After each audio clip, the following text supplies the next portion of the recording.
ಮಾಜಿ ಮುಖ್ಯಮಂತ್ರಿಗಳಾಗಿರೋಂಥ ಬಸವರಾಜ ಬೊಮ್ಮಾಯಿ ಸರ್ ಅವರ ಪುತ್ರರಾಗಿರೋಂಥ ಭರತ್ ಬೊಮ್ಮಾಯಿ ಸರ್ ಇವತ್ತು ನಮ್ಮ ಜೊತೆಗೆ ಇದ್ದಾರೆ. ಸೊ ಇವರು ಸುಮಾರಷ್ಟು ವರ್ಷದಿಂದ ಈ ಫಾರ್ಮಾ ಇಂಡಸ್ಟ್ರಿಯಲ್ಲಿ ಸುಮಾರಷ್ಟು ಬಿಸ್ನೆಸ್ಸಸ್ಸು, ಸುಮಾರಷ್ಟು ಟೆಕ್ನಾಲಜಿ, ಸುಮಾರಷ್ಟು ಮಾಹಿತಿನ ಈ ಪ್ರಪಂಚದಲ್ಲಿ ಇವರು ಅರ್ಥ ಮಾಡ್ಕೊಂಡಿದ್ದಾರೆ. ಸರ್, ನಂದೊಂದು ಆಡಿಯನ್ಸಿಗೋಸ್ಕರ ನಿಮ್ಮದು ಅಷ್ಟೊಂದು ಸ್ವಲ್ಪ ಸಲಹೆಗಳು ಬೇಕು. ನಿಮ್ಮದೊಂದು ಒಳ್ಳೆ ಸಂದೇಶ ನಮ್ದೆಲ್ಲ ಆಡಿಯನ್ಸಿಗೂ ಯೂಸ್ ಆಗುತ್ತೆ. ಸೊ ನಿಮಗೊಂದು ಪ್ರಶ್ನೆ ಸರ್, ಈಗಿಂದ ಯುವಕರಿಗೆ ಒಂದು career guidance sir. As we all know, technology ಭಾಳ ಫಾಸ್ಟಾಗಿ ಬೆಳೀತಾ ಇದೆ. ಹೊಸ ಹೊಸ ಟೆಕ್ನಾಲಜಿಗಳು ಬರ್ತಾ ಇದೆ. ಒಂದು ನಾನು ಎಲ್ಲ ಕಡೆ ಹೋದಾಗ ಒಂದು ಕಡೆ ಹೇಳ್ತಾ ಇರ್ತೀನಿ ಎಲ್ಲ ಮಕ್ಕಳಿಗೆ ಮತ್ತು ಎಲ್ಲ ಯಂಗ್ಸ್ಟರ್ಗಳಿಗೆ.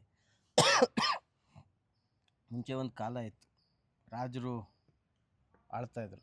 ಅವ್ರು ಎದಕ್ಕೆ ಆಳ್ತಾಯಿದ್ರು ಅಂದರೆ ಯಾರ ಹತ್ರ ಹೆಚ್ಚಿನ ಭೂಮಿ ಇದ್ದರು ಅವರು ರಾಜರಂತ ಅನ್ಸ್ಕೊಳ್ಳೋಕ್ಕೆ ಅಂತ ಮಾಡ್ತಾಯಿದ್ರು. ಅದಾದ ನಂತರ ಇಂಡಸ್ಟ್ರಿ ರೆವಲ್ಯೂಷನ್ ಆಯಿತು, ಇಂಡಸ್ಟ್ರಿಗಳು ಬಂದ ನಂತರ ಯಾರ ಹತ್ರ ದುಡ್ಡಿತ್ತು ಅವರು ಆಳ್ತಾಯಿದ್ರು. ಆದರೆ ಇದು ಕಲಿಯುಗದ ಕಾಲ, ಇದು ಜ್ಞಾನದ ಕಾಲ. ನಾನು ಆಗಲೇ ಹೇಳಿದಂತೆ ಟೆಕ್ನಾಲಜಿ, AI ರಿಲೇಟೆಡ್ ಇರ್ಬೋದು, ಟೆಕ್ ಬೇಸ್ಡ್.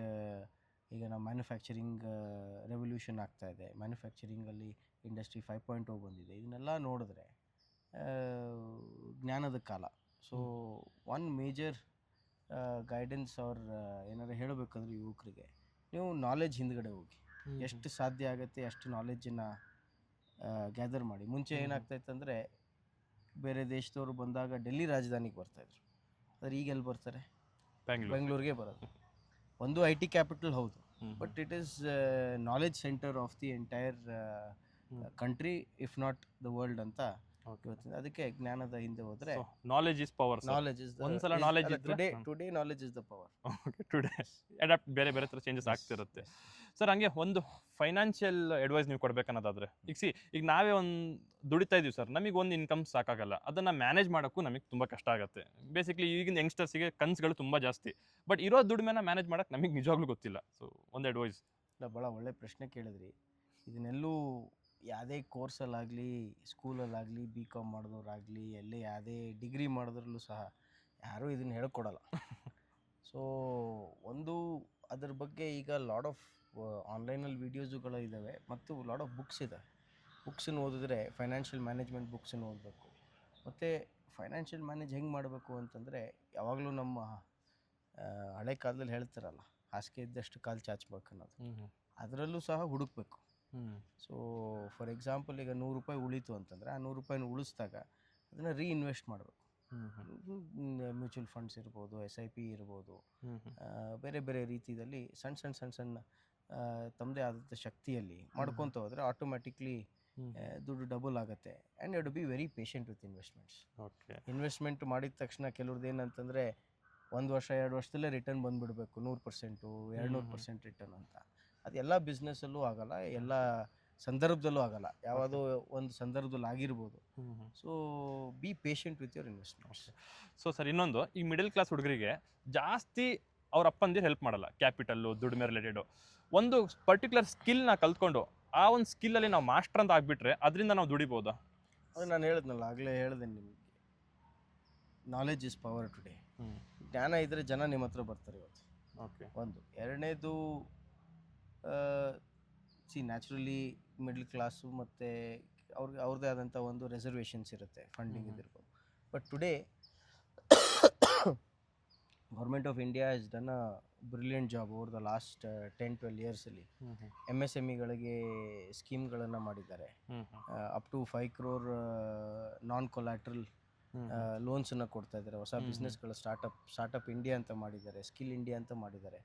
ಎಲ್ಲ ಗೌರ್ಮೆಂಟ್ ಸ್ಕೀಮ್ಗಳನ್ನು ಉಪಯೋಗವನ್ನು ತಗೊಂಡು ಒಂದು ಒಳ್ಳೆ ಸಸ್ಟೈನಬಲ್ ಬಿಸ್ನೆಸ್ಸನ್ನು ಮಾಡೋಕ್ಕೆ ಒಂದು ಅವಕಾಶಗಳು ಸಿಗ್ತಾ ಇದೆ. Access to capital still to be very honest is a little bit of an issue.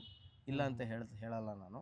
But to a certain extent ease of ಕ್ಯಾಪಿಟಲ್ಗೆ ಒಂದು ಹಂತಕ್ಕೆ ಬಂದಿದ್ದೀವಿ ನಾವು ಆ್ಯಸ್ ಅ ಕಂಟ್ರಿ.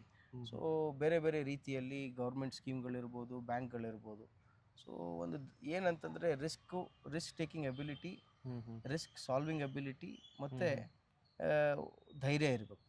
ಕರೇಜ್ ಇದ್ದರೆ ಏನಾಗುತ್ತೆ ನೋಡೋಣ, ಆಗಿದ್ದಾಗಲಿ ಅಂತ ಅದೊಂದು ಮೈಂಡ್ಸೆಟ್ ಇದ್ದರೆ ಬಿಸ್ನೆಸ್ಸನ್ನು ಮುಂದುವರ್ಸೋಕ್ಕೆ ಈಸಿ ಆಗುತ್ತೆ. ಸೊ ಸರ್, ನಿಮ್ಮ business experience, like it's been how many years? First ನಿಮ್ಮ ಬಿಸ್ನೆಸ್ ಫಸ್ಟು ಇನ್ಕಮ್ ಹೆಂಗಿತ್ತು ಸರ್? ಓಕೆ, ಸೊ ನಾನು just to give you a brief, ನಾನು 12th ಇಲ್ಲೇ ಓದಿದ್ದು, born and brought up in Bangalore. ಅದಾದ ನಂತರ ನನಗೆ ಇಂಜಿನಿಯರಿಂಗಿಗೆ ಪರ್ಡ್ಯೂ ಯೂನಿವರ್ಸಿಟಿಯಲ್ಲಿ ಸೀಟ್ ಸಿಕ್ತು. ಭಾಳಷ್ಟು ಜನಕ್ಕೆ ಅಮೆರಿಕದಲ್ಲಿದ್ದವ್ರಿಗೆ ಮತ್ತು ಜಗತ್ತಿನ ನೋಡಿದವ್ರಿಗೆ ಗೊತ್ತಿದೆ, one of the toughest universities. ಪರ್ಡ್ಯೂಲ್ಲಿ ಸಿಕ್ಕ ಮೇಲೆ ಗ್ರ್ಯಾಜುಯೇಟ್ ಆಗೋದು ಇನ್ನೂ tough. Purdue PURDUE Purdue okay university ಅಂತ. ಐ ಡಿಡ್ ಮೈ ಎಲೆಕ್ಟ್ರಿಕಲ್ ಇಂಜಿನಿಯರಿಂಗಲ್ಲಿ. ಓದಿದ ತಕ್ಷಣ ಅಲ್ಲಿ ರಿಸೆಷನ್ ಇತ್ತು, ಸೊ ನನಗೆ ಅಲ್ಲಿ ಇಮಿಡಿಯೇಟ್ಲಿ ಕೆಲಸ ಸಿಗಲಿಲ್ಲ. ಅದಾದ ನಂತರ ನಾನು I started applying elsewhere. So my first job that I got was in NatSteel Holdings in Singapore. So ಸಿಂಗಪೂರಲ್ಲಿ ಕೆಲಸ ಸಿಕ್ತು, strategy and business development. So ಅಲ್ಲಿ I joined as an intern first for 6 months, and then I got promoted for permanent job for Natch Steel Holdings strategy business development. Last 6 months of my tenure there, I did mergers and acquisitions. ಒಂದು ಸಣ್ಣ team ಇತ್ತು, but ನಾವು overall development of south East Asia region for that company ನಾನು ನೋಡ್ಕೊತಾ ಇದ್ವಿ. So ಅದಾದ ನಂತರ MBA ಮಾಡಿದೆ. MBA ಮಾಡಿ 2014 ವಾಪಸ್ ಬಂದೆ. 2014 ತಂದೆಯವರು ಸ್ಟಾರ್ಟ್ ಮಾಡಿರುವಂಥ ಕಾರ್ಖಾನೆಗಳನ್ನು ನೋಡ್ಕೊಳ್ಳೋಕೆ ಸ್ಟಾರ್ಟ್ ಮಾಡಿದೆ. ಅದ್ರ ಜೊತೆಗೆ ನನ್ನದೇ ಆದಂಥ ಒಂದು ಹೊಸ 2-3 ಫ್ಯಾಕ್ಟ್ರಿಗಳನ್ನು ಸ್ಟಾರ್ಟ್ ಮಾಡಿದ್ದೀನಿ. Industry where basically into manufacturing. So sir, ಈಗ ಯಂಗ್ಸ್ಟರ್ಸು ಹೊಸದಾಗಿ ಒಂದು ಬಿಸ್ನೆಸ್ ಅಂತ ಸ್ಟಾರ್ಟ್ ಮಾಡೋಕ್ಕೆ ಹೋದವ್ರಿಗೆ ಕ್ಯಾಪಿಟಲ್ ಇಶ್ಯೂ ಇರುತ್ತೆ, ಇನ್ನೊಂದು ಕಡೆ ರಿಸ್ಕ್ ಟೇಕಿಂಗ್ ಎಬಿಲಿಟೀಸ್ ತುಂಬ ಕಮ್ಮಿ ಇರುತ್ತೆ, ಇನ್ನೊಂದು ಕಡೆ ನಮ್ಮದು ಇಂಡಿಯನ್ ಸೊಸೈಟಿ ಹೆಂಗಾಗಿದೆ ಅನ್ನೋದಾದರೆ ಒಂಥರ ಜಾಬ್ ಮಾಡಿದ್ರೆ ಸೆಕ್ಯೂರಿಟಿ. ಕಾರ್ಪೊರೇಟಲ್ಲಿ ಇರೋರಿಗೆ 90% ಜನರಿಗೆ ಒಂದು ಬಿಸ್ನೆಸ್ ಮಾಡ್ಬೇಕಂತ ತುಂಬ ಆಸೆ ಇದೆ ಸರ್. ಈಗ ಅಂಥವರಿಗೆ ಒಂದು ಪ್ರೋತ್ಸಾಹ ನಿಮ್ಮ ಕಡೆಯಿಂದ, ಯಾರಿಗೋ ಒಂದು ಸ್ಟಾರ್ಟ್ ಮಾಡ್ಬೇಕನ್ನೋರಿಗೆ what you will suggest sir? ಅದೇ ನಾನು ಆವಾಗಲೇ ಹೇಳಿದಂತೆ, you have to one is whatever ನೀವೇನು ಪ್ರಾಡಕ್ಟ್ ಡೆವಲಪ್ ಮಾಡಬೇಕು ಅಂತ ಇದ್ದೀರಾ, or service that you want to deliver in any form of any ಇಂಡಸ್ಟ್ರಿದಲ್ಲಿ ನೋಡಿದ್ರೆ, ಒಂದು ಅದ್ರ ಬಗ್ಗೆ ಪಕ್ಕಾ ರಿಸರ್ಚ್ ಇರಬೇಕು. ನಿಮಗೆ ಗ್ಯಾರಂಟಿ ಇರಬೇಕು, ನಾಳೆ ಆ ಪ್ರಾಡಕ್ಟ್ ಮಾರ್ಕೆಟಿಗೆ ಬಂದರೆ, whether it is B2B or B2C or G2C ಯಾವುದೇ ಇದ್ರೂ ಆ ಪ್ರಾಡಕ್ಟ್ ಬಂದರೆ ಗ್ಯಾರಂಟಿ ವರ್ಕ್ ಆಗುತ್ತೆ ಅನ್ನೋದು ಒಂದು ಸೆಲ್ಫ್ ಕಾನ್ಫಿಡೆನ್ಸ್ ಇರಬೇಕು. ಎರಡನೇದು, ನಾನು ಆವಾಗಲೇ ಹೇಳಿದಂತೆ ರಿಸ್ಕ್ ಟೇಕಿಂಗ್ ಎಬಿಲಿಟಿ. ಆಯ್ತಪ್ಪ, ನಾನು ಇದನ್ನೆಲ್ಲ ಬಿಡ್ತೀನಿ, ಎಲ್ಲ ಬಿಟ್ಟು ಇದ್ರ ಬಗ್ಗೆನೇ ಕಾನ್ಸಂಟ್ರೇಟ್ ಮಾಡಿ ನಾನು 100% ಇದ್ರ ಬಗ್ಗೆ ಕೆಲಸ ಮಾಡ್ತೀನಿ ಅಂತ ಒಂದು ತಲೆಗೆ ಬಂತು ಅಂತಂದರೆ, it should become more. For me today industry is a passion. Why I am running 5, 6, 7 manufacturing ಫ್ಯಾಕ್ಟ್ರೀಸ್ನ ಯಾಕೆ ರನ್ ಮಾಡ್ತಾ ಇದ್ದೀನಿ ಅಂದರೆ, it is a passion for me. So it should eventually turn out to be a passion. Okay. So passion plus profession ಆಗುತ್ತಾ sir? ಈಗ ನಿಮಗೇನೋ ಆಯಿತು, ಈಗ ಬೇರೆಯವರಿಗೂ ಆ ಥರ ಆಗ್ಬೋದಾ? ಆಗುತ್ತೆ, ಖಂಡಿತ ಆಗುತ್ತೆ. ಓಕೆ ಸರ್, ಹಾಗೆ ಒಂದು ಸ್ವಲ್ಪ ಪಾಲಿಟಿಕಲ್ ಜರ್ನಿ ಬಗ್ಗೆ ಒಂದು ಸ್ವಲ್ಪ ಮಾತಾಡೋಣ. ಪೊಲಿಟಿಕಲ್ ಬ್ಯಾಕ್ಗ್ರೌಂಡಿಂದ ಬಂದಿರೋ ಕಾರಣದಿಂದ ವಾಟ್ ಈಸ್ ಯುವರ್ ಫ್ಯೂಚರ್ ಪಾಲಿಟಿಕ್ಸಲ್ಲಿ ಒಂದು ಗೋಲ್ ಇರ್ಬೋದು, ಇಲ್ಲ ಏಮ್ ಇರ್ಬೋದು, ನಿಮ್ಮ ambition sir as you are a businessman? So ಅದ್ರ ಜೊತೆಗೆ you want to grow in politics as well, I guess. ಹೌದು, ನಾನು 2024 ತಂದೆಯವರು ಕ್ಷೇತ್ರ ಆದ ಶಿಗ್ಗಾಂವದಲ್ಲಿ ಬೈ ಎಲೆಕ್ಷನ್ನಲ್ಲಿ ನಿಂತಿದ್ದೆ. ಭಾಳಷ್ಟು ಸೋತಿರ್ಬೋದು, ಬಟ್ ಭಾಳಷ್ಟು ಕಲ್ತಿದ್ದೀನಿ. ಅಟ್ ದ ಸೇಮ್ ಟೈಮ್ ನಮ್ಮದು ಒಂದು ತಾತ ಅವ್ರನ್ನ ನೋಡಿ, ನಮ್ಮ ತಂದೆಯವ್ರನ್ನ ನೋಡಿ, ಅವ್ರು ಏನೇನು ಕೆಲಸಗಳನ್ನೆಲ್ಲ ಮಾಡಿದ್ದಾರೆ, that itself is an inspiration to me. And my aim in the future is social development alli, looking into different sectors: education, employment, healthcare, and women empowerment, ಮತ್ತು ರೈತರ ಆದಾಯನ ಹೆಚ್ಚು ಮಾಡೋದು. ಇಷ್ಟು ಏರಿಯಾದಲ್ಲಿ ಕಾನ್ಸಂಟ್ರೇಟ್ ಮಾಡಬೇಕು ಅಂತ ಒಂದು ದೂರದೃಷ್ಟಿ ಇಟ್ಕೊಂಡಿದ್ದೀನಿ. And I am already started to work with. ಅಧಿಕಾರ ಇರಲಿ ಬಿಡಲಿ, ಗೆದ್ದಿರ್ಬೋದು ಸೋತಿರ್ಬೋದು, but regardless of all of that I have already started ಬ್ಯಾಕ್ಗ್ರೌಂಡಲ್ಲಿ ಅದನ್ನೆಲ್ಲ ಕೆಲಸಗಳನ್ನು ಮಾಡೋಕ್ಕೆ ಸ್ಟಾರ್ಟ್ ಮಾಡಿದ್ದೀನಿ. ಇನ್ ದ ಫ್ಯೂಚರ್ ಕಮ್ಮಿಂಗ್ ಡೇಸಲ್ಲಿ ಸ್ಲೋಲಿ ಎಲ್ಲರಿಗೂ ನಾನು ಮಾಡಿರುವಂಥ ಕೆಲಸಗಳು, ಜನಕ್ಕೆ ಮುಟ್ಟುವಂಥ ಕೆಲಸಗಳನ್ನು ಗೊತ್ತಾಗುತ್ತೆ ಮತ್ತು ಅದನ್ನು ಅನುಭವಿಸ್ತಾರಂತ ನಾನು ಅನ್ಕೊಂಡಿದ್ದೀನಿ. ಓಕೆ. ಸೊ ತಂದೆಯವರು ತಾತವ್ರು ಮಾಡಿರೋಂಥ ಕೆಲಸ ನೀವು ಜನರಿಗೋಸ್ಕರ ಇನ್ನೊಂದು ಸ್ವಲ್ಪ ಬೆಟರ್ ಮಾಡ್ಬೇಕು ಅನ್ಕೊಂಡು. ಯಾಕಂದರೆ they have laid the foundation. Okay. ಆವಾಗಿನ ಕಾಲದಲ್ಲಿ ಬೇರೆ ಥರ ಇತ್ತು. ತಾತವ್ರು ಸ್ಟಾರ್ಟ್ ಮಾಡಿದಾಗ, ತಂದೆಯವ್ರು ಸ್ಟಾರ್ಟ್ ಮಾಡಿದ, ತಂದೆಯವರು ಪಾಲಿಟಿಕ್ಸಿಗೆ ಇದ್ದಾಗ ಇಂಡಸ್ಟ್ರಿ ರೆವಲ್ಯೂಷನ್ ಆಗಕ್ಕೆ ಸ್ಟಾರ್ಟ್ ಆಯಿತು. ಎಜುಕೇಷನ್ ಎಲ್ಲ ಸ್ವಲ್ಪ ಜಾಸ್ತಿ ಬೆಳೆಯೋಕ್ಕೆ ಸ್ಟಾರ್ಟ್ ಆಯಿತು. ರೋಡ್ಗಳು, ಇನ್ಫ್ರಾಸ್ಟ್ರಕ್ಚರ್ಗಳಿಗೆ ಹೆಚ್ಚಿನ ಒತ್ತು ಕೊಡಬೇಕಾಗಿತ್ತು. ಸೊ ಹಂಗಾಗಿ they have laid the foundation and the base. ಅವೆಲ್ಲ ಕೆಲಸಗಳು ಆಗ್ಬಿಟ್ಟಿದ್ದಾವೆ. ಓಕೆ. ಸೊ ನೆಕ್ಸ್ಟ್ ಏನು ಅಂತಂದರೆ, ಆಲ್ರೆಡಿ ಈಗ ನಾವು ಶಿಗ್ಗಾಂವ್ದು ಒಂದು ಎಕ್ಸಾಂಪಲ್ ಹೇಳಬೇಕು ಅಂತಂದರೆ, ತಂದೆಯವರ ನೇತೃತ್ವದಲ್ಲಿ we have got two of the largest textile companies set up in ಶಿಕಾಮ್, export and Shahi Exports. Already ಒಂದು 3,000 ಹೆಣ್ಮಕ್ಳು ಕೆಲಸ ಮಾಡ್ತಾ ಇದ್ದಾರೆ. Okay. So that itself, and I was at the back end. ನಾನೇನು ಮುಂದ್ಗಡೆ ಬರಲಿಲ್ಲ, ಬ್ಯಾಕ್ ಎಂಡಲ್ಲಿ ಕಂಪ್ನಿಗಳ ಹತ್ರ ಮಾತಾಡಿ ಕನ್ವಿನ್ಸ್ ಮಾಡಿ ಯಾಕೆ ಇಲ್ಲಿಗೆ ಬರಬೇಕು, ಯಾಕೆ ಮಾಡಬೇಕು. ನಮ್ಮ ಹೆಣ್ಮಕ್ಳು ಭಾಳ forcefully they are saying that ನಮಗೆ ಕೆಲಸ ಕೊಡಿ, ನಾವು ಮಾಡ್ತೀವಿ. ಓಕೆ. ಸೊ ಹೆಣ್ಮಕ್ಳಿಗೆ ಆ ಥರ ಛಲ ಇತ್ತಂತಂದರೆ they can literally rule the entire world ಅನ್ನೋದು ನಮಗೆಲ್ಲ ಗೊತ್ತಿದೆ. ಅವರು ಗಂಡಸಿರ್ತಾರ ಅಲ್ಲ, ನಮ್ಮ ಮಹಿಳೆಯರು ಒಂದು ತಲೆಯಲ್ಲಿ ಇಟ್ಕೊಂಡ್ರೆ ಮಾಡೇ ಮಾಡ್ತಾರೆ. ಸೊ ಹಂಗಾಗಿ ಅಲ್ಲಿ ಇದು ಮಾಡಿದ್ದೀವಿ. ದೆನ್ ಶುಗರ್ ಫ್ಯಾಕ್ಟ್ರಿ ಮಾಡಿದ್ದೀವಿ. ನಮ್ದಲ್ಲ ಯಾವ, but we have got it share ಇಲ್ಲ, nothing to do with share, but all other companies have come and set up. So Texport and Shahi are top 5 textile companies in India. So we've given them a platform to come and set up there. So ಇದನ್ನೆಲ್ಲ ಮಾಡಿರೋದ್ರಿಂದ next ಲೆವೆಲ್ಗೆ ಹೋಗ್ಬೇಕಲ್ಲ. So next health care infrastructure ಬರುತ್ತೆ. Farmers, the lot of farmers sugar cane factory ಮತ್ತು Ambuja Exports ಅಂದ್ಬಿಟ್ಟು ಮೆಕ್ಕೆಜೋಳ ಇಂದ starch ಮಾಡುವಂಥ ಕಂಪ್ನಿಗಳನ್ನು ತಂದಿದ್ದೀವಿ. ಸೊ ಅವ್ರಿಗೆಲ್ಲ ಆಲ್ರೆಡಿ ಫಾರ್ಮರ್ಸಿಗೆಲ್ಲ they started to grow those kind of crops. But then next level technology use ಮಾಡಿ ಫಾರ್ಮರ್ಸ್ ಕಾಸ್ಟನ್ನು ಕಡಿಮೆ ಮಾಡಿದ್ರೆ ಅವ್ರ ಆದಾಯ ಆಟೋಮೆಟಿಕ್ಲಿ ಇನ್ಕ್ರೀಸ್ ಆಗುತ್ತೆ.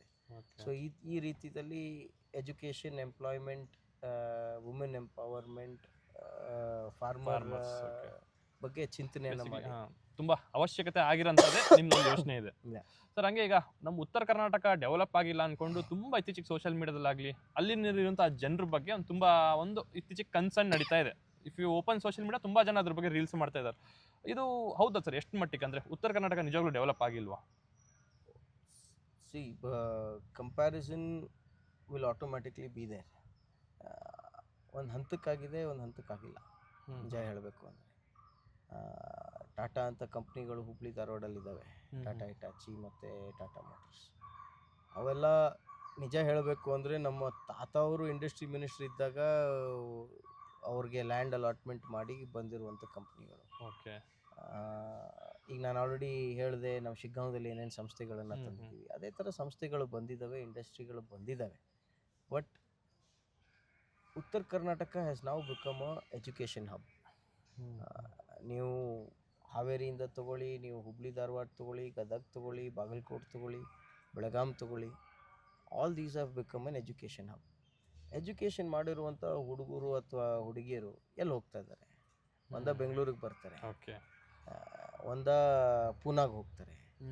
So the automatic comparison of ಉತ್ತರ ಕರ್ನಾಟಕ ಭಾಗ comes with Poona. So they can correlate to Poona. Okay. So ಆ ದೃಷ್ಟಿಯಿಂದ ನೋಡಿದ್ರೆ, in terms of infrastructure for building or giving opportunity for industries ಇರ್ಬೋದು, ಮತ್ತು ನಂಬರ್ ಆಫ್ ಇಂಡಸ್ಟ್ರಿಗಳು ಬರಬೇಕು ಅಂತಂದರೆ ಒಂದು ವಿಷನ್ ಇರಬೇಕು, ಲೀಡರ್ಶಿಪ್ಪು ಮತ್ತು ವಿಷನ್ ಇರಬೇಕು. ಸೊ ಆ ಲೀಡರ್ಶಿಪ್ ವಿಷನ್ ಇದ್ದರೆ ಮಾತ್ರ ಸಾಧ್ಯ. So hoping that in the coming days next generation ಬಂದಾಗ, ನಾನು ಆಗಲೇ ಹೇಳ್ದಂಗೆ ಮುಂಚೆ ಒಂದು ಪ್ಲ್ಯಾಟ್ಫಾರ್ಮು, ರೋಡು, ನೀರು, ಎಲೆಕ್ಟ್ರಿಸಿಟಿ ಬಗ್ಗೆ ಇತ್ತು. ಈಗ ಅದೆಲ್ಲ ಬಂದ ಮೇಲೆ ಇದನ್ನೆಲ್ಲ ಸ್ಟಾರ್ಟ್ ಮಾಡಬೇಕಾಗತ್ತೆ. ಸೊ ಈಗ ನಮ್ಮಂಥವ್ರು ಮತ್ತು ನೆಕ್ಸ್ಟ್ ಜನ್ರೇಷನ್ ಲೀಡರ್ಸು ಎಲ್ಲ ಸೇರ್ಕೊಂಡು ಮಾಡಿದ್ರೆ, their entire industry corridor develop ಮಾಡಿದ್ರೆ ಆಟೋಮ್ಯಾಟಿಕ್ಲಿ ನಮ್ಮ ಹುಡುಗರು ಅಲ್ಲೇ ಓದಿ ಅಲ್ಲೇ ಕೆಲಸ ಮಾಡುವಂಥ ಪರಿಸ್ಥಿತಿ ಬರಬೇಕು. ಓಕೆ. ಓಕೆ. ನಮ್ಮ ಯಂಗ್ಸ್ಟರ್ಸಿಗೆ ಒಂದು ಪಾಲಿಟಿಕಲ್ ಅಡ್ವೈಸ್ ನೀವೇನು ಕೊಡ್ತೀರಾ ಸರ್? ಈಗ ಹಂಗೆ ಹೇಳೋದಾದರೆ ಸುಮಾರು ಜನ ಪಾಲಿಟಿಷಿಯನ್ಸ್ನೇ ಬ್ಲೇಮ್ ಮಾಡ್ತಾರೆ ಎಲ್ಲದಕ್ಕೂ. ಅವ್ರದ್ದೊಂದು ಲೈಫ್ ಸಕ್ಸಸ್ ಆಗಿಲ್ವಾ, ನಮಗೇನೋ ಒಂದು ಕೆಲಸ ಕೊಡ್ತಿಲ್ಲ, ಡೆವಲಪ್ಮೆಂಟ್ ಆಗ್ತಿಲ್ಲ, ಅದಾಗ್ತಿಲ್ಲ, ಇದಾಗ್ತಿಲ್ಲ ಅಂದ್ಕೊಂಡು. ಸೊ ಒಂದು ಗವರ್ಮೆಂಟ್ ಆಗಲಿ, ಒಂದು ಪಾಲಿಟಿಷಿಯನ್ ಮೇಲೆ ಈಗಿನ ಯೂತ್ಸು ತುಂಬ ತುಂಬ ಅವ್ರನ್ನ ನಂಬೋದಂತ ಅಲ್ಲ, ಅವ್ರ ಮೇಲೆ ತುಂಬ ಡಿಪೆಂಡ್ ಆಗ್ಬೋದಾ? ಅಂದರೆ ಎಲ್ಲದು ಸರ್ಕಾರ ಹೆಲ್ಪ್ ಮಾಡುತ್ತೆ, ಈಗ ಜಾಬಿಗಾದರೂ ಅಷ್ಟೇ ಒಂದು ಪಾಲಿಟಿಷಿಯನ್ ವಿಲ್ ಹೆಲ್ಪ್, ಏನೋ ಆ ಥರ ಒಂದು ನಿರೀಕ್ಷೆ ಇಟ್ಕೋಬೋದಾ? ಅಲ್ಲ, ಖಂಡಿತ ಇಟ್ಕೋಬೋದು. ಯಾಕಂತಂದರೆ ನಾನು ಆಗಲೇ ಹೇಳಿದಂತೆ ಬೇಸಿಕ್ ಇನ್ಫ್ರಾಸ್ಟ್ರಕ್ಚರ್ ರೆಡಿ ಆದಮೇಲೆ ನೆಕ್ಸ್ಟ್ ಇನ್ಫ್ರಾಸ್ಟ್ರಕ್ಚರ್ ರೆಡಿ ಆಗಬೇಕು. ನಾವು ಲುಕ್ ಎಟ್ ಇಟ್ ಗ್ಲೋಬಲಿನೂ ಫಸ್ಟು ರೋಡ್ ನೆಟ್ವರ್ಕ್ ಆದರೆ ವೆಹಿಕ್ಯುಲರ್ ಮೂವ್ಮೆಂಟ್ ಇರ್ಬೋದು, ಟ್ರಾನ್ಸ್ಪೋರ್ಟೇಷನ್ ಇರ್ಬೋದು, ಟ್ರೇಡಿಂಗ್ ಸ್ಟಾರ್ಟ್ ಆಗುತ್ತೆ, ಅಂಗಡಿಗಳು ಬರೋಕ್ಕೆ ಸ್ಟಾರ್ಟ್ ಆಗುತ್ತೆ. ಸೊ ಆ ದೃಷ್ಟಿಯಿಂದ ನೋಡಿದ್ರೆ ಖಂಡಿತ you have to see end of the day land allotment ಆಗಬೇಕು, ನಿಮಗೆ ಇನ್ಫ್ರಾಸ್ಟ್ರಕ್ಚರ್ ಡೆವಲಪ್ ಆಗಬೇಕು, ನಿಮಗೆ ನೀರಿಂದು ಇಂಡಸ್ಟ್ರಿಗಳಿಗೆ ನೀರು ಕೊಡಬೇಕು, ಇಂಡಸ್ಟ್ರಿಗಳಿಗೆ ಎಲೆಕ್ಟ್ರಿಸಿಟಿ ಕೊಡಬೇಕು. ಇದನ್ನೆಲ್ಲ ಯಾರು ಕೊಡ್ತಾರೆ? ಗೌರ್ಮೆಂಟಿಗೆ ಕೊಡಬೇಕು. ಮೂಲಭೂತ ಸೌಕರ್ಯ ಎಲ್ಲ ಗೌರ್ಮೆಂಟ್ ಕೊಡಬೇಕಾಗುತ್ತೆ. So you have to be dependent on the government and you have to be dependent on the local politician. But the person who is at the helm of things in that particular region, ಅವ್ರಿಗೊಂದು vision ಇರಬೇಕು. ಏನಾಗ್ತಾ ಇದೆ ಅಂತಂದರೆ 70 to 80% of the politicians who are there today, not only in the state of Karnataka but anywhere else, ನೋಡಿದ್ರೆ ಯಾರಿಗೂ vision ಇಲ್ಲ. ನಾನು ಇಲ್ಲಿರಬೇಕು, ನಾನು ಆಡಳಿತ ಮಾಡಬೇಕು, ನಾನೊಬ್ಬ ಲೀಡರ್ ಅಂದ್ಕೊಂಡು. But true leader is summon who has a vision for that particular area. He develops that area accordingly. So anta leader idre, then the youth should identify with them and be with them. Okay. So sir, ಈಗ ರಾಜಕಾರಣಿ perspectively ನಂದು personal ಇದು, ನನಗೆ ಒಂದು leader ಅನ್ನೋದ್ಮೇಲೆ ಅವರು he should be educated, he should be ಯಂಗ್ಸ್ಟರ್ಸಿಂದ ಒಂದು ಸಮಸ್ಯೆಗಳನ್ನು ಅರ್ಥ ಮಾಡ್ಕೊಳ್ಳೋ ಶಕ್ತಿ ಅವ್ರಿಗಿರಬೇಕು. ಸೊ ಆ್ಯಸ್ ಎ ಪೊಲಿಟಿಷಿಯನ್ ಒಂದು ಎಜುಕೇಷನ್ನು ಬೇಕಾಗತ್ತಾ? See, definitely. ಯಾಕಂದರೆ ಎಜುಕೇಷನ್ ಈಸ್ ಸಮಥಿಂಗ್ ದ್ಯಾಟ್ ನಾನು ಆಗಲೇ ಹೇಳಿದ್ನಲ್ಲ, ನಾಲೆಜ್ ಇಸ್ ಪವರ್. ನಿಮ್ಮ ಹತ್ರ ಎಜುಕೇಷನು ನಾಲೆಜ್ ಇತ್ತು ಅಂತಂದರೆ ನೀವು ಬೇಕಾದ ಕೆಲಸಗಳನ್ನು ಮಾಡ್ಬೋದು. You can interpret. ನಾಳೆ ಏನಾಗುತ್ತೆ, ಕೆಲವು ಪಾಲಿಟಿಷಿಯನ್ಸ್ ಇರ್ಬೋದು, ಕೆಲವು ಮಿನಿಸ್ಟ್ರುಗಳಿರ್ಬೋದು, they don't run the ministry, it is run by the secretaries. Okay. Secretaries are IAS officers. ಅವರೆಲ್ಲ ಓದ್ದವರು. ಈಗ ನೀವು ಓದ್ದವರಿದ್ದರೆ ನೀವು ಅವ್ರು ಹೇಳೋದನ್ನು ಇಂಟರ್ಪ್ರಿಟ್ ಮಾಡಿ ನೀವು ಡಿಸಿಷನ್ ಮಾಡ್ತೀರಾ. So decision making ability comes with greater knowledge and greater education. Okay. So that is very important. Okay. So ಹಾಗೆ ಈಗ ರೀಸೆಂಟು ಧಾರವಾಡಲ್ಲಿ ನಮ್ಮ ಸ್ಟೂಡೆಂಟ್ಸ್ಗಳೆಲ್ಲ ತುಂಬ ಒಂದು ಈ ಥರ ಒಂದು ಪ್ರೊಟೆಸ್ಟಿಗೆ ಇಳಿದಿದ್ದಾರೆ ಸರ್. ಏನಕ್ಕಂದ್ರೆ ನನಗೆ ಅರ್ಥ ಆಗುತ್ತೆ, ಮನಸ್ಸಿಗೆ ನೋವು ಆಗುತ್ತೆ. ಯಾಕಂದರೆ even once I was a aspirant. ಇದಕ್ಕೆ ಮೇನ್ ಮುಖ್ಯ ಏನಾಗಿರ್ಬೋದು ಸರ್ ಕಾರಣ? ಅಂದರೆ ಕಾಂಗ್ರೆಸ್ ಸರ್ಕಾರದವರು ಇವರಿಗೆ ಕಾಲ್ ಫಾರ್ ಮಾಡೋಕ್ಕೊಂಥರ ಲೇಜಿನೆಸ್ ಅಂತ ಹೇಳ್ಬೋದಾ, ಇಲ್ವಾ? ವೆಕೆನ್ಸೀಸ್ಗಳು ಇದ್ದರೂ ಅದೇನು ಪ್ರೊಸೆಸ್ಸೇ ಆಗ್ತಿಲ್ಲ, ಮುಂದೆ ಏನಕ್ಕೆ ಬರ್ತಿಲ್ಲ ಅಂದ್ಕೊಂಡು. ಏನಂದರೆ ವರ್ಷಗಟ್ಟಲೆಯಿಂದ ಓದ್ಕೊಂಡು ಬರ್ತಾ ಇದ್ದಾರೆ ಸ್ಟೂಡೆಂಟ್ಸ್, ಎಲ್ಲದೂ ಬಿಟ್ಟಿದ್ದಾರೆ, ಫ್ಯಾಮಿಲೀಸು, ಜಾಬು, ಅದು they have dedicated their life entirely to serve the ಗೌರ್ಮೆಂಟಿಗೆ ಸರ್ವ್ ಮಾಡ್ತೀನಂತ ಇಷ್ಟೆಲ್ಲ ಅವ್ರು ಕಷ್ಟಪಡ್ತಿರೋದು ಕಾರಣದಿಂದ ಗೌರ್ಮೆಂಟ್ ಅವರೇ ಆದರೂ ಅವರಿಗೆ ಒಂದು ಸ್ವಲ್ಪನೂ ಕಾಳಜಿ ತೋರಿಸ್ತಿಲ್ಲ ಅಂದ್ಕೊಂಡು ನನ್ನೊಂದು ಅಭಿಪ್ರಾಯ. So what might be the real reason for this sir? ನಾನು ಅವತ್ತಿನ ದಿನ ಧಾರವಾಡಲ್ಲಿ ಏನು ಪ್ರೊಟೆಸ್ಟ್ ಆಯಿತು, ತಂದೆಯವರು ಹೋಗಬೇಕಾಗಿತ್ತು, ಅವರು ಬೇರೆ ಮೀಟಿಂಗ್ ಇರೋದ್ರಿಂದ ಹೋಗೋಕ್ಕಾಗಲಿಲ್ಲ. ಅದಕ್ಕೆ ಅರವಿಂದ್ ಬೆಲ್ಲದವರು, ಧಾರವಾಡ MLA ಮತ್ತು ಡೆಪ್ಯೂಟಿ ಲೀಡರ್ ಆಫ್ ಅಪೋಸಿಷನ್ ಅವರು ನನಗೆ ಫೋನ್ ಮಾಡಿ ಕೇಳಿದ್ರು ಎಲ್ಲಿದೆಯಾ ಅಂತ. ನಾನು ಇಲ್ಲೇ ಫ್ಯಾಕ್ಟ್ರಿಯಲ್ಲಿದ್ದೀನಿ ಸರ್ ಅಂತಂದೆ. ಹಿಂಗೆ ಯುವಕರ ಪರವಾಗಿ ನೀನು ಬರಬೇಕಪ್ಪ ಅಂತಂದು. ಸೊ ಅವಾಗ ಆ ಸಂದರ್ಭದಲ್ಲಿ ನಾನು ಸ್ವಲ್ಪ ಮಾಹಿತಿ ತಿಳ್ಕೊಂಡು ಹೋದೆ. ಅಲ್ಲೆಲ್ಲ ಪ್ರೊಟೆಸ್ಟ್ ಸಂದರ್ಭದಲ್ಲಿ ಒಂದಿಷ್ಟು ಯುವಕರ ಜೊತೆ ಚರ್ಚೆನೂ ಮಾಡಿದೆ. ಆಫ್ ದ ರೆಕಾರ್ಡ್ ನಾನು ಹಂಗೆ ಚರ್ಚೆ ಮಾಡಿದೆ, ಯಾಕಪ್ಪ ಏನು ಸಮಸ್ಯೆ ಹಿಂಗೆ. ಸೊ ಆ ಸಂದರ್ಭದಲ್ಲಿ ನಂಗೆ ಗೊತ್ತಾಯಿತು ದ್ಯಾಟ್ ಲಾಸ್ಟ್ 3 years ಅಲ್ಲಿ ಏನು ಜಾಬ್ ವೇಕೆನ್ಸೀಸ್, ಒಂದು ಸರ್ಕಾರದ ಬಗ್ಗೆ ಹೇಳಬೇಕು ಅಂತಂದರೆ they had anyway promised, it was part of their manifesto saying that ನಾವು 2 ಲಕ್ಷ ಜಾಬ್ ಕೊಡ್ತೀವಿ ಅಂತ ಹೇಳಿದ್ರು. ಅದಾದ ನಂತರ ಒಂದು ಕಾಲ್ ಫಾರ್ ಮಾಡಿಲ್ಲ, ಅದಾದ ನಂತರ ಯಾರನ್ನೂ ಕರೆದಿಲ್ಲ, ಇಂಟರ್ವ್ಯೂ ಮಾಡಿಲ್ಲ, ಒಂದು ಜಾಬ್ನೂ ಕೊಟ್ಟಿಲ್ಲ. ಆದ್ದರಿಂದ ಜನಕ್ಕೆ ಆಕ್ರೋಶ ಇದೆ, ಅದರಲ್ಲಿ ಯುವಕರಿಗೆ. There are so many. ಆಮೇಲೆ ಇನ್ನೊಂದು ಏನಂತಂದರೆ ಭಾಳಷ್ಟು ಜನ ಯುವಕರಿಗೆ ಕೆಲವು, ಫಾರ್ ಎಕ್ಸಾಂಪಲ್ PSI ಇರ್ಬೋದು, ಬೇರೆ ಬೇರೆ ಹುದ್ದೆಗಳಲ್ಲಿ ಏಜ್ ಒಂದು ಲಿಮಿಟ್ ಅಂತ ಇರುತ್ತೆ. ಆ ಏಜ್ ದಾಟಿದ ಮೇಲೆ ಪಾಪ ಅವ್ರಿಗೆ ಬೇರೆ ಅವಕಾಶಗಳು ಸಿಗಲ್ಲ. ನೀವು ಹೇಳ್ದಂಗೆ ನಂಗೆ ಭಾಳಷ್ಟು ಜನ ಅಲ್ಲಿಂದ ಬಾಗಲಕೋಟೆ, ಬಿಜಾಪುರ, ಗದಗು ಆ ಭಾಗದಿಂದ ಹುಬ್ಳಿ ಧಾರವಾಡಿಗೆ ಟ್ಯೂಷನ್ ಕಲಿಯೋಕ್ಕೆ ಅಥವಾ ಎಕ್ಸಾಮ್ ಪ್ರಿಪ್ರೇಷನ್ಗೆ ಅಂತ ಭಾಳಷ್ಟು ಜನ ಹುಡುಗರು ಸಿಕ್ಕರು. ಅವ್ರು ಹೇಳ್ತಾಯಿದ್ರು, ಅವ್ರ ಕತೆಗಳೆಲ್ಲ ಹೇಳ್ತಾಯಿದ್ರು. ಸೊ ಇದು ಆದ್ದರಿಂದ ನಾನು ಪ್ರೊಟೆಸ್ಟಲ್ಲಿ ಜಾಯ್ನ್ ಆದೆ. ಮತ್ತು ಪ್ರೊಟೆಸ್ಟಲ್ಲಿ ಜಾಯ್ನ್ ಆದ ಸಂದರ್ಭದಲ್ಲಿ ನಾನು ನಿಮ್ಮ ಜೊತೆ ಇರ್ತೀನಿ ಅಂತಲೂ ಹೇಳಿದೆ. ಇದನ್ನು ಹೋರಾಟವನ್ನು ನಿಮ್ಮ ಜೊತೆ ಸದಾಕಾಲ ನಿಮಗೆಲ್ಲರಿಗೂ ಕೆಲಸ ಸಿಗೋರು. ಯಾಕಂದರೆ as a youngster it is my responsibility also to put pressure on the government. ನಾವು ಅಪೋಸಿಷನಲ್ಲಿರೋದು ಕೆಲಸ ಇರೋದು to put pressure on the government. ಈಗ ನನ್ನ ಪ್ರಕಾರ ಆ ಪ್ರೊಟೆಸ್ಟ್ ಮಾಡಿ ಆಗಿರೋದ್ರಿಂದ ಪರಿಣಾಮ ಅಟ್ಲೀಸ್ಟ್ ಈ ಬಜೆಟಲ್ಲಿ ಒಂದು 50,000 to 55,000 ಹುದ್ದೆಗಳಿಗೆ ನಾವು ನೇಮಕ ಮಾಡ್ತೀವಿ ಅಂತ ಮನೆ ಮುಖ್ಯಮಂತ್ರಿಗಳು ಹೇಳಿದ್ದಾರೆ. ಓಕೆ. ಸೊ ಅದ್ರ ಪರಿಣಾಮ ಯುವಕರು ಸ್ಟ್ರೀಟ್ಸಿಗೆ ಬಂದು ಆಗಿರೋದ್ರಿಂದ ಅಂತ ಒಂದು. ಎರಡನೇದು ನೀವು ಕೇಳೋದಂಗೆ ಯಾಕೆ ಆಗಿಲ್ಲ ಅನ್ನೋದಂದರೆ ಸರ್ಕಾರದ್ದು ಒಂದು first of all financial discipline ಇಲ್ಲ ಈ ಸರ್ಕಾರಕ್ಕೆ. Revenue deficit budget 3 times continuous ಕೊಟ್ಟಿದ್ದಾರೆ. After the fact that in Basavaraj Bommai ಅವರು ಮುಖ್ಯಮಂತ್ರಿ ಇದ್ದ ಸಂದರ್ಭದಲ್ಲಿ 22,000 crores ರೆವೆನ್ಯೂ ಸರ್ಪ್ಲಸ್ ಮಾಡಿ ಕೊಟ್ಟೋಗಿರುವಂಥ budget. So that is post Covid third wave. So ಕೋವಿಡಿಂದ ರಿಕವರಿ ಆಗಿ we are one of the first states to declare revenue surplus. ಅದಾದ ನಂತರ 3 ರೆವೆನ್ಯೂ ಡೆಫಿಸಿಟ್ ಬಜೆಟ್ಸ್. ಯಾಕೆ? ನಿಮ್ಮ ಗ್ಯಾರಂಟಿ ಸಲುವಾಗಿ ಮಾಡ್ತಾ ಇದ್ದಾರೆ. ಅವ್ರ ಹತ್ರ ದುಡ್ಡಿಲ್ಲ. ಈಗ 32,000 crore ರೆವೆನ್ಯೂ ಡೆಫಿಸಿಟ್ ಬಜೆಟ್ ಮತ್ತೆ ಮನೆ ಮುಖ್ಯಮಂತ್ರಿಗಳು ಮಾಡಿದ್ರು. ಸೊ ಅವ್ರು ಯಾಕೆ ಹೆಚ್ಚಿನ ಉದ್ಯೋಗದ ನೇಮಕಾತಿ ಯಾಕೆ ಮಾಡ್ತಾ ಇಲ್ಲ ಅಂತಂದರೆ ಅವ್ರ ಹತ್ರ ದುಡ್ಡಿಲ್ಲ. ಮಾಡಿದ್ರೆ ಸಂಬಳ ಕೊಡೋಕ್ಕೆ ಸ್ಟಾರ್ಟ್ ಮಾಡಬೇಕು. ಸೊ ದೆನ್ ಅದರ ಪರಿಣಾಮ ಫೈನಾನ್ಷಿಯಲಿ ಎಫೆಕ್ಟ್ ಆಗುತ್ತೆ ಅಂತ. But at the same time, new age technology, new development for Karnataka is also coming to a standstill. So ಇದರಿಂದ ಅವ್ರು ಮಾಡ್ತಾ ಇಲ್ಲ. So everything depends on the financial condition of this government. Naturally ಈಗ ನೀವು ಗ್ಯಾರಂಟಿಗೆ full free ಬೀಸ್ ಕೊಡ್ತಾ ಇದ್ದೀರಾ. Free ಬೀಸ್ ಎದಕ್ಕೆ ಕೊಡಬೇಕು? ನೀವು ಅಟ್ಲೀಸ್ಟ್ ಒಂದು ಪ್ಲಾಟ್ಫಾರ್ಮ್ ಕ್ರಿಯೇಟ್ ಮಾಡಿ. You give them subsidies, you give them at subsidised rates, you give them incentives so that they can grow from 10,000 income ಇರೋನು 20,000ಕ್ಕೆ ಇನ್ಕಮ್ಗೆ ಹೋಗ್ಬೇಕು, 20 ಇರೋನು 2 ಲಕ್ಷಕ್ಕೆ ಹೋಗ್ಬೇಕು. ಬಿಸ್ನೆಸ್ಗಳಿಗೆ ಈಸ್ ಆಫ್ ಡೂಯಿಂಗ್ ಬಿಸ್ನೆಸ್ ಮಾಡಿ. ಸೊ ಇದನ್ನೆಲ್ಲ ಏನು ಸರ್ಕಾರದ ಕಂಟ್ರೋಲಲ್ಲಿದೆ ಅದನ್ನು ಮಾಡೋದು ಬಿಟ್ಬಿಟ್ಟು ಫ್ರೀಯಾಗಿ ಕೊಟ್ಬಿಟ್ಟು ಜನಕ್ಕೆ ಫಾರ್ ವಾಟ್? ಓಕೆ. ಸೊ ಈ ಥರ. ಸೊ ಸರ್ ನಿಮ್ದೊಂದು ಡೆಡಿಕೇಶನ್ನು ಪ್ಲಸ್ ನಿಮಗಿರೋಂಥ ನಾಲೆಜ್ ಒಂದು ಯೂತ್ಸಿಗೆ ನೀವು ಒಂಥರ ಬ್ಯಾಕ್ ಬೋನ್ ಥರ ಆಗಿದ್ದೀರಾ. ಏನಕ್ಕೆ ಪ್ರಪಂಚ ತುಂಬ ಜ್ಞಾನ ನೀವು ಅರ್ಥ ಮಾಡ್ಕೊಂಡಿದ್ದೀರಾ. ಎಲ್ಲ ಒಂದು ಸಮಸ್ಯೆಗಳಿಗೂ ನಿಮ್ಮ ಹತ್ರ ಒಂದು ಯೂತ್ಸಿಗಾಗಂತ ಒಂದು ಪರಿಹಾರ ಅಂತೂ ಖಂಡಿತವಾಗ್ಲೂ ಇದೆ ಸರ್. ಮತ್ತು ಪಾಲಿಟಿಕ್ಸ್ ಬ್ಯಾಕ್ಗ್ರೌಂಡಿಂದ ನೀವು ಬಂದವರು. ಸೊ ಒಂದು ಕನ್ಕ್ಲೂಷನಲ್ಲಿ ಸರ್, ನಿಮ್ಮ ಕಮಿಂಗ್ ಇನ್ ಫ್ಯೂಚರ್ ಡೇಸಲ್ಲಿ ಆಬ್ವಿಯಸ್ಲಿ ನೀವು ಅಂದ್ಕೊಂಡಿರೋ ಸಾಧ್ಯತೆ ನಿಮಗೆ ಸಕ್ಸಸ್ ಸಿಗುತ್ತೆ.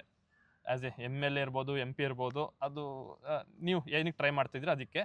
ಸೊ ನಿಮ್ಮ ಕಡೆಯಿಂದ ಒಂದು ಲಾಸ್ಟ್ ಯೂತ್ಸಿಗೆ ಹೆಲ್ಪ್ ಆಗುವಂಥದ್ದು ನೀವು ಏನು ಚೇಂಜಸ್ನ ಮಾಡೇ ಮಾಡ್ತೀನಿ ಅಂದ್ಕೊಂಡು ನಿಮ್ಮಲ್ಲಿ ಏನೊಂದು ಆ ಥರ ನೀವು ಅಂದ್ಕೊಂಡಿದ್ದೀರಾ ಸರ್, ಮಾಡೇ ಮಾಡ್ತೀನಿ ಅನ್ನೋ ಥರ? ಈಗ ನಾನು ಆವಾಗಲೇ ಹೇಳಿದಂತೆ ಒಂದು ಎಜುಕೇಷನ್ ಸೆಕ್ಟ್ರಲ್ಲಿ ಹೆಲ್ತ್ ಕೇರ್ ಇನ್ಫ್ರಾಸ್ಟ್ರಕ್ಚರ್ ಇಂಪ್ರೂವ್ಮೆಂಟು. ಎಜುಕೇಷನಲ್ಲಿ ನಾನು ಭಾಳಷ್ಟು ಹಳ್ಳಿಗಳಿಗೆ ಭೇಟಿ ಕೊಟ್ಟಿದ್ದೀನಿ. ಸ್ಕೂಲ್ಗಳ infrastructure is still not up to the mark. Government schools ಅಂತ talking about. So government school infrastructure ಪ್ರಯಾರಿಟಿದಲ್ಲಿ ಮಾಡಬೇಕು. ಮಾಡಿದ್ರೆ ಹಳ್ಳಿ ಮಕ್ಕಳಿಗೆ ಎಜುಕೇಷನ್ ಸಿಕ್ಕರೆ, ನಾಲೆಜ್ ಸಿಕ್ಕರೆ ದೆನ್ ಅವರು ಆಚೆ ಬಂದು ಕೆಲಸಗಳನ್ನು ಮಾಡ್ತಾರೆ. ಆಮೇಲೆ farmers are the back bone of this country. ಇವತ್ತು ನಾವಂತೂ ತನ್ನ ಉಣ್ತೀವಿ ಅಂತಂದರೆ ನಮ್ಮ ರೈತರಿಂದ. ಅವ್ರಿಗೆ ಇನ್ಫ್ರಾಸ್ಟ್ರಕ್ಚರ್ ಟೆಕ್ನಾಲಜಿ ವೈಸು ಏನು ಸೌಲಭ್ಯವನ್ನು ಕೊಡಬೇಕು ಅದನ್ನು ನಾನು ಆಲ್ರೆಡಿ ಒಂದು ಕಾರ್ಯಕ್ರಮವನ್ನು ಮಾಡ್ತಾಯಿದ್ದೀನಿ. ಅದನ್ನು ನನ್ನ ಹುಟ್ಟಿದಬ್ಬ ಮಾರ್ಚ್ 31ನೇ ತಾರೀಕಿದೆ. ಆ ಸಂದರ್ಭದಲ್ಲಿ ನಾನು ಸ್ಮಾರ್ಟ್ ಕ್ಲಾಸ್ ರೂಮ್ಗಳನ್ನು ಮಾಡ್ತಾಯಿದ್ದೀನಿ. ಅದನ್ನೆಲ್ಲ ನಾನು ಬಿಡುಗಡೆ ಮಾಡ್ತೀನಿ. ಸೊ ಅದು ಮತ್ತು ರೈತರ ಆದಾಯ ಹೆಂಗೆ ಇನ್ಕ್ರೀಸ್ ಮಾಡಬೇಕು ಅನ್ನೋದು ಒಂದು ಪ್ರೋಗ್ರಾಮನ್ನು ನಾನು ಆಲ್ರೆಡಿ ಸ್ಟಾರ್ಟ್ ಮಾಡಿದ್ದೀನಿ. ವಿತ್ ಸಾಯಿಲ್ ರಿಪೋರ್ಟಿಂಗ್ ಸಿಸ್ಟಮ್ನೆಲ್ಲ ಮಾಡಿ ಇಂಥದನ್ನೆಲ್ಲ ನಾನು these are some of the things that I have in mind. ಮತ್ತು ಹೆಲ್ತ್ ಇನ್ಫ್ರಾಸ್ಟ್ರಕ್ಚರಲ್ಲಿ more good hospitals have to come. ಆದ್ದರಿಂದ ನಾನು ಒಂದು ಎಕ್ಸಾಂಪಲ್ ಅಂದರೆ ಶಿಗ್ಗಾಂವ್ ಕ್ಷೇತ್ರದಲ್ಲಿ ತಂದೆಯವರು ಮುಖ್ಯಮಂತ್ರಿ ಇದರ ಸಂದರ್ಭದಲ್ಲಿ ಯಾವ ತಾಲೂಕಲ್ಲೂ ಇಲ್ಲ, ನೀವು ಬೇಕಂದ್ರೆ ರಿಸರ್ಚ್ ಮಾಡ್ಬೋದು, ಯಾವ ತಾಲೂಕಲ್ಲೂ ಇಲ್ಲ 250 ಬೆಡ್ಡಿನ ಆಸ್ಪತ್ರೆ ಒಂದೇ ತಾಲೂಕಿಗೆ ಯಾರಾದರೂ ಕೊಟ್ಟಿದ್ರೆ ಅದು ಬಸವರಾಜ ಬೊಮ್ಮಾಯಿ ಅವರು ಶಿಗ್ಗಾಂವ್ ತಾಲೂಕಿಗೆ ಕೊಟ್ಟಿದ್ದಾರೆ. ಸೊ ಅದಿನ್ನ ಕೆಲಸ ಮುಗ್ದಿಲ್ಲ. ಸೊ ಈ ಥರ ಅದು ಕೆಲಸ ಮುಗಿಯೋಕ್ಕೆ ಬಂದಿದೆ, ಆಲ್ಮೋಸ್ಟ್ ಇನ್ನೂ ಮುಗ್ದಿಲ್ಲ, ಬಟ್ ಮುಗಿಯೋಕ್ಕೆ ಬಂದಿದೆ.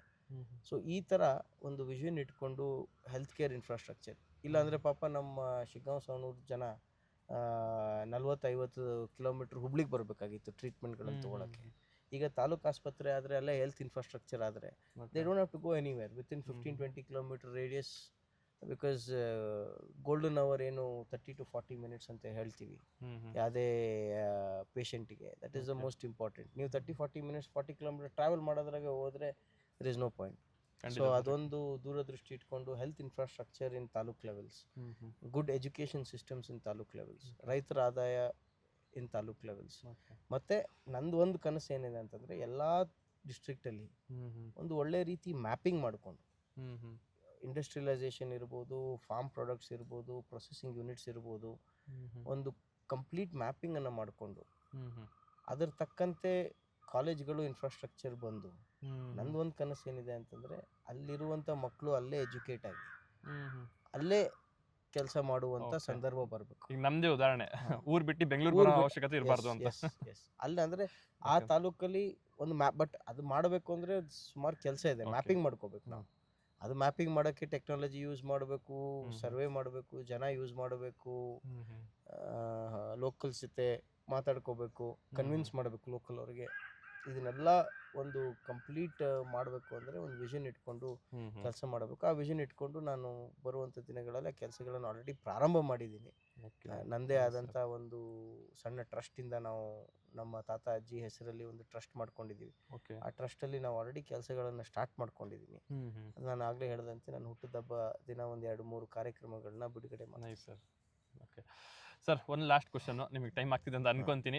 ಬಟ್ ನಿಮಗೆ ತುಂಬ ಇನ್ಸ್ಪೈರ್ ಆಗಿರೋಂಥ ಪಾಲಿಟಿಷಿಯನ್ ಯಾರು ಸರ್? ಅಂದರೆ ನಿಮ್ಮ ತಂದೆಯವರು ಆಬ್ವಿಯಸ್ಲಿ ಅವರೊಂದು ಇದ್ದಿರ್ತಾರೆ, ಅವ್ರು ಬಿಟ್ಟು ಮತ್ತೆ ಬೇರೆ ಯಾವುದೇ ಪಕ್ಷದವರು ಇರ್ಬೋದು, ಇವತ್ತಿಗೂ ಅವ್ರದ್ದೊಂದು ಗುಣಗಳು ನಿಮಗೆ ಇಷ್ಟ ಆಗುತ್ತೆ, ಅವ್ರದ್ದೊಂದು ವರ್ಕಿಂಗ್ ನೇಚರ್ ಇಷ್ಟ ಆಗತ್ತೆ ಅನ್ನೋದಾದರೆ?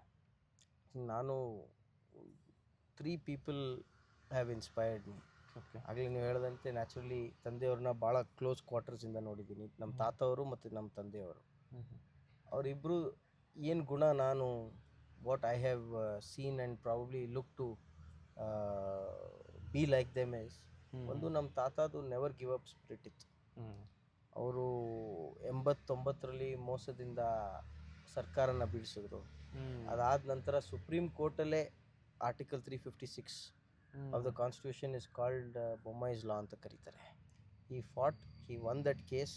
ಅವಾಗ 9 ಸುಪ್ರೀಂ ಕೋರ್ಟ್ ಜಡ್ಜ್ ಬೆಂಚ್ ಇತ್ತು. ಅವರು ಅದನ್ನು ತೀರ್ಮಾನ ಮಾಡಿ ಇವತ್ತೇನು ನೋ ಕಾನ್ಫಿಡೆನ್ಸ್ ಮೋಷನ್ನು, ಅದರಲ್ಲಿ ನೀವು ಅಸೆಂಬ್ಲಿಗೆ ಹೋಗಿ ವೋಟನ್ನು ಪಡಿಬೇಕು ಅನ್ನೋದೇನಿದೆ, ಅದು ಎಲ್ಲ ಸ್ಟೇಟಲ್ಲೂ ಮತ್ತು ಎಲ್ಲ ಪಾರ್ಟಿಗಳು ರೆಫರ್ ಮಾಡಲೇಬೇಕು ಅಂಥದ್ದನ್ನ ಒಂದು ಕಾನೂನನ್ನ ಅವರು ನೆವರ್ ಗಿವ್ ಅಪ್ ಆ್ಯಟಿಟ್ಯೂಡಿಂದ ಬಂದಿತ್ತು. ಮತ್ತು ಅವ್ರದ್ದು ವಿಲ್ ಪವರ್. ತಂದೆಯವರು ಭಾಳ ಹಾರ್ಡ್ ವರ್ಕಿಂಗ್. ಅವ್ರನ್ನ ನಾನು ನೋಡಿದ್ರೆ, ನಾನು ಮುಖ್ಯಮಂತ್ರಿ ಇದ್ದ ಸಂದರ್ಭದಲ್ಲಿ ನಾನು ಭಾಳ ಕ್ಲೋಸ್ ಕ್ವಾರ್ಟರ್ಸಿಂದ ನೋಡಿದ್ದೀನಿ. ಅವರು ಸಹ ನಮ್ಮ ಪ್ರಧಾನಮಂತ್ರಿ ಅವ್ರ ಥರ ಬರೀ 4-5 ಅವರ್ ಅಷ್ಟೇ ಮಲಗ್ತಾಯಿದ್ರು. ಅವ್ರ ಚಿಂತೆ ಬರೀ ರಾಜ್ಯದ ಬಗ್ಗೆ ಇತ್ತು ಮತ್ತು ಕ್ಷೇತ್ರದ ಬಗ್ಗೆ ಇತ್ತು. ಜನಕ್ಕೆ ಏನು ಡಿಫ್ರೆನ್ಸ್ ತರ್ಬೋದು ಅನ್ನೋದು ಒಂದು ಯೋಚನೆ ಇತ್ತು. And knowledge, the amount of knowledge that my father possesses, experience ಮತ್ತು the amount of knowledge through reading. He still a voracious reader. ಅದನ್ನೆಲ್ಲ ಒಂದು ರೀತಿ ನಮಗೊಂದು ಇನ್ಸ್ಪಿರೇಷನ್ನು. ಮತ್ತು ನೋ ಕಾಂಪ್ರಮೈಸ್. ಇದೆಲ್ಲ ಬಿಟ್ಟು ನಮ್ಮ ಫ್ಯಾಮಿಲಿ ಮೆಂಬರ್ಸ್ ಆಗಿದೆಲ್ಲ ಬಿಟ್ಟು ನಮ್ಮ ಪ್ರಧಾನಮಂತ್ರಿ ನರೇಂದ್ರ ಮೋದಿ ಅವರು the biggest inspiration. As a politician ಒಂದು ಹೆಮ್ಮೆ ಏನಂತಂದರೆ, ಅವ್ರು ಏನೇ ಹೇಳಿದ್ರು ಏನೇ ಮಾಡಿದ್ರು ನೇಷನ್ ಫಸ್ಟ್ ಅಂತಾರೆ. ಭಾರತ ದೇಶ ಫಸ್ಟ್. ಎರಡನೇದು ಅವ್ರದ್ದು ಅಟೆನ್ಷನ್ ಟು ಡೀಟೇಲ್. ಪ್ರಧಾನಮಂತ್ರಿ ನರೇಂದ್ರ ಮೋದಿ ಅವ್ರದ್ದು ಅಟೆನ್ಷನ್ ಟು ಡೀಟೇಲ್. ನಾವು ಕುಟುಂಬಸ್ಥರು ನಾವು ಒಂದಿನ ಅವ್ರನ್ನ ಭೇಟಿಯಾಗಕ್ಕೆ ಹೋದಾಗ ನನ್ನ ಮಗನೂ ಕರ್ಕೊಂಡು ಹೋಗಬೇಕಾಗಿತ್ತು. ನಮ್ಮ ಮಗನಿಗೆ ಈ ವಾಸ್ 1.5 years ದೆನ್. ಅವನಿಗೆ ಹುಷಾರಿರಲಿಲ್ಲ ಅಂತ ಬಿಟ್ಟು ಹೋಗಿದ್ವಿ ನಾವು. ಆ ಸಂದರ್ಭದಲ್ಲಿ ಎಂಟರ್ ಆಗಿದ ತಕ್ಷಣ ಪ್ರಧಾನಮಂತ್ರಿಯವ್ರು ಕೇಳಿದ್ರೆ ಎಲ್ಲಿದ್ದಾನೆ ಅವನು ಅಂತ. ಈಗ as a prime minister R any leader of the nation, he could have been least bit bothered about it. ಏನು ಚಿಕ್ಕ ಮಗು, ಏನು what difference does it make? ಅವ್ರಿಗೆ ಯಾರ್ಯಾರು ಬಂದಿದ್ರು, ಯಾರಿದ್ರು, ಯಾರ್ಯಾರು ಏನೇನು ಮಾಡ್ತಾರೆ, ಮತ್ತು ಯಾರು ಬಂದಿರಲಿಲ್ಲ, ಅವ್ರದ್ದು ಅಷ್ಟು attention to detail. So that is something to learn from the man. His attention to detail for the nation, for the people. So these 3 are my biggest inspirations, and I take ಎಲ್ಲರಿಂದ ಒಂದೊಂದು trait ತೊಗೊಂಡು ನಾವು ಏನಾರು ಒಂದು ಸಾಧನೆ ಮಾಡಬೇಕು ಅನ್ನೋದು ಒಂದು ಫ್ಯೂಚರ್ ಗೋಲ್ಸ್. ಸೊ ಸರ್, ತುಂಬ ಖುಷಿ ಆಯಿತು ನಿಮ್ದು ಇವೆಲ್ಲ ಮಾತಿಂದ. ತುಂಬ ನೀವು ನಮಗೆ ಟೈಮ್ ಕೊಟ್ರಿ. ಯೂತ್ಸಿಗೂ ತುಂಬ ಈ ಒಂದು ವಿಡಿಯೋದಿಂದ ಕಲಿಯೋಕ್ಕೆ ಸಿಗುತ್ತೆ. ಪ್ಲಸ್ ಒಂದು ಪೊಲಿಟಿಕಲ್ ಎಜೆಂಡಾನು ನಿಮ್ಮಿಂದ ನಾವು ಸುಮಾರಷ್ಟು ಪಡ್ಕೊಂಡ್ವಿ. ತುಂಬ ಸಂತೋಷ ಸರ್. ಈಗ ಕಮಿಂಗ್ ನಿಮ್ಮ 31st ಬರ್ತಾ ಇದೆ. So belated happy birthday. Thank you. ಬರ್ತ್ಡೇಕ್ಕಿಂತ ನೀವೇನೋ ಹೊಸದಾಗಿ ಸ್ಟಾರ್ಟ್ ಮಾಡ್ತಾ ಇದ್ದೀರಾ. ಇಲ್ಲ ಪರವಾಗಿಲ್ಲ. ಆ ಒಂದು ವಿಚಾರ ತುಂಬ ಖುಷಿ ಆಗುತ್ತೆ ಸರ್. ನೀವು ಈಗ ಸ್ಮಾರ್ಟ್ ಕ್ಲಾಸ್ ಅಂತ ಹೇಳಿದ್ರಿ ಅವಾಗ, ಪ್ಲಸ್ಸು ಇನ್ನೊಂದು ನಿಮ್ದು ಪೇರೆಂಟ್ಸ್ ಐ ಮೀನ್ ತಾತ ಅವ್ರ ಟ್ರಸ್ಟಿಂದ ನೀವೇನೊಂದು ಸ್ಟಾರ್ಟ್ ಮಾಡ್ತಾ ಇದ್ದೀರಾ ಅಂತ ಅಂತಿದ್ದೀರಾ. ಅದನ್ನ ಬಿಡಿ, ಹೇಳ್ತೀನಿ ಮುಂದಿನ ದಿನ. ಸೊ ಒಂದು ಬರ್ತ್ಡೇಯಿಂದ ಈ ಒಂದು ರೆವಲ್ಯೂಷನ್ ನೀವು ಸ್ಟಾರ್ಟ್ ಮಾಡ್ತಾ ಇದ್ದೀರಾ, ತುಂಬ ಖುಷಿ ಆಯ್ತು ಸರ್. ಆಲ್ ದ ಬೆಸ್ಟ್ ಈ ಒಂದು ಜರ್ನಿಗೆ. Thank you. ಯಂಗ್ಸ್ಟರ್ಸಿಗೆ ನಿಮ್ಮ ವಾಯ್ಸು ಸದಾಕಾಲ ಹಿಂಗೆ ಇರಲಿ.